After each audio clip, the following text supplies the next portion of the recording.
This clip is brought to you by VegasWinners.com. Get expert sports betting advice from some of the best handicappers in the world.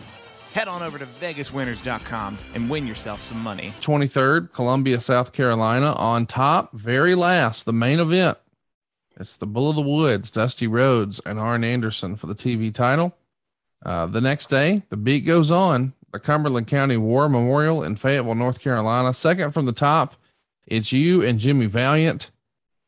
You know, when you compare and contrast the style of Dusty Rhodes and Jimmy Valiant in the ring, it's a little similar, right? It's heavy on the entertainment, and they both knew how to play that crowd like a fiddle, right?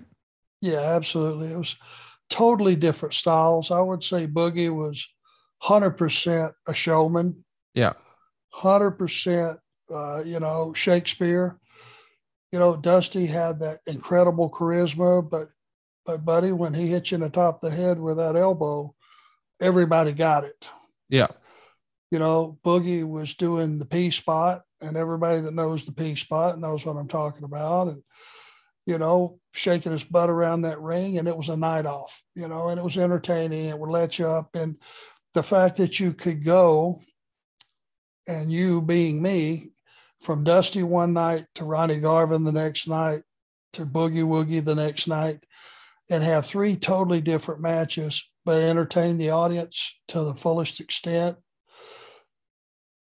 That's what you aspired to be as a top heel in the business in those days.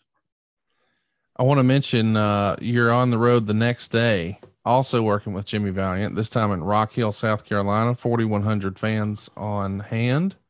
Dorton Arena would see action on March 26th with you and Darn Kernoodle. On the 27th, you're at the Scope in Norfolk, Virginia.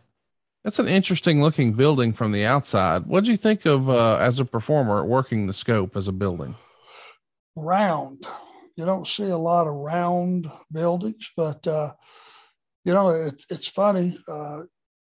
You look at it from the inside, you go to the curtain and look, and it's like there was not a bad seat in the house. Yeah.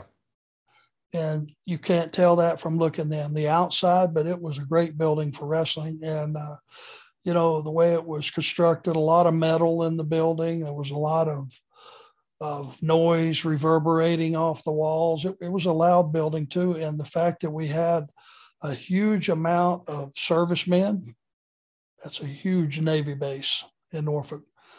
And brother, they would get about 8 or 10 of them, or 5 and 6, 7 of them. And there would be groups of sailors, and they did not like the Horsemen in those days.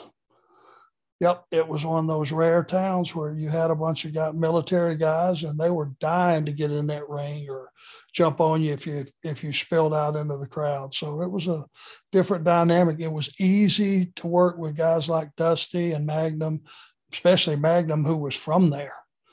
You're talking about have a home field advantage. He was from Norfolk. Hey, it's Conrad Thompson. Thanks for checking out the podcast here on YouTube. Be sure to hit the subscribe button and the notifications bell so you get a notice anytime we upload some new content. And go save yourself some money right now. If you're in a 30-year loan or you have credit card debt, it's not a matter of if I can save you money. It's a matter of how much. Find out right now for free at SaveWithConrad.com.